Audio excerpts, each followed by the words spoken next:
ধ্বংসের কিনারে দাঁড়িয়ে কি ওয়েস্ট ইন্ডিজ ক্রিকেট? এক সময়ের বিশ্ব মাতানো সেই দলটি এখন আর সেই সোনালী অতীতে নেই।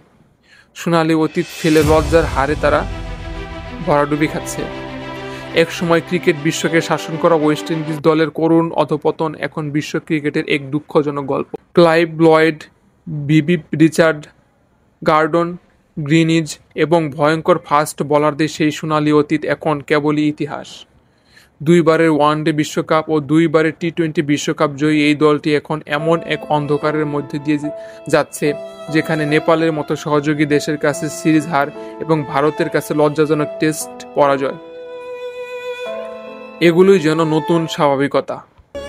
সাম্প্রতিক আইসিসি সহযোগী দেশ নেপালের কাছে সিরিজ হার ওয়েস্ট ইন্ডিজ ক্রিকেটের পতনের গভীরতা উন্মোচন করেছে।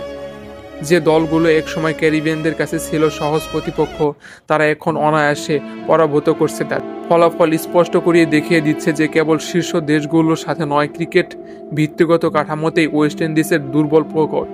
পাশাপাশি ভারতের বিপক্ষে টেস্ট সিরিজে তাদের পারফরমেন্স ছিল আরও হতাশাজনক, বিশেষ করে সাম্প্রতিক একটি টেস্ট ইনিংস এবং 140 রানের বিশাল ব্যবধানে পরাজয়। ক্যারিবিয়ান ব্যাটারদের দুর্বল টেকনিক, মানসিক দৃঢ়তার অভাব এবং ঘরোয়া ক্রিকেটের মান নিয়ে বড় প্রশ্ন তুলে দিয়েছে। এক সময়কার অপ্রতিরোধ্য এই দলটি এখন বিশ্বের অন্যতম শক্তিশালী টেস্ট খেলোয়াড়ের দলগুলোর বিপক্ষে দাঁড়াতেই পারছে। এই অধঃপতনের পিছনে একক কোনো কারণ নেই, রয়েছে একাধিক সমস্যা। ক্রিকেট ওয়েস্ট ইন্ডিজ সিডব্লিউআই বোর্ডের ব্যবস্থা, অব্যবস্থা, আর্থিক সমস্যা এবং খেলোয়াড়দের সাথে বেতন ভাতা নিয়ে নিয়মিত সংঘাত। আইপিএল সহ অন্যান্য টি-20 লিগে মোটা অঙ্কের বেতনের হাতছানি থাকায় অনেক তারকা খেলোয়াড় জাতীয় দলের চেয়ে ক্লাব ক্রিকেটকে বেশি গুরুত্ব দিচ্ছেন। একটি কার্যকর ও মানসম্পন্ন ঘরোয়া ক্রিকেট কাঠামোর অভাবে তরুণরা আন্তর্জাতিক ক্রিকেটের জন্য প্রস্তুত হতে পারতেছে না। বহু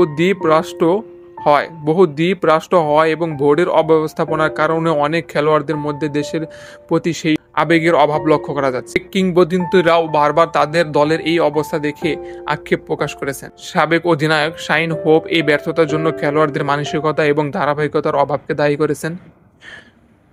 ওয়েস্ট ইন্ডিজ ক্রিকেটের পুনরুজ্জীবনের জন্য বোর্ড থেকে শুরু করে তৃণমূল স্তর পর্যন্ত আমূল সংস্কার প্রয়োজন। অন্যথায় বিশ্ব ক্রিকেটের এককালের অল চ্যাম্পিয়ন হয়তো দূর ভবিষ্যতে কেবল এক অপরাজিত শক্তি হিসেবেই টিকে থাকবে আমাদের।